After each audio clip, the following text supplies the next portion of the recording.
అందరికీ ఈరోజు నేను ఫ్లఫీ ఆమ్లెట్ చేస్తున్నాను. అందరూ ట్రై చేసినాక మనం ట్రై చేయడం, అందరేమో ట్రెండింగ్లో ఉన్నప్పుడు ట్రై చేస్తారు, మనమేమో ఇంక అన్నీ అయిపోయినాక ట్రై చేస్తున్నా.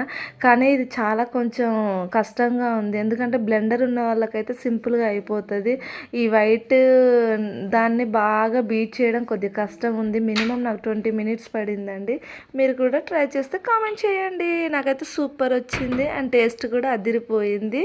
మీరు కూడా ఒకవేళ ట్రై చేస్తుంటే కామెంట్ చేయండి. అండ్ వీడియో నచ్చితే లైక్ అండ్ షేర్, సబ్స్క్రైబ్ చేసుకోవడం మాత్రం మర్చిపోకండి. సూపర్ అంటే సూపర్గా వచ్చిందండి. టేస్ట్ అయితే ఒక లెవెల్లో ఉంది. Bye bye.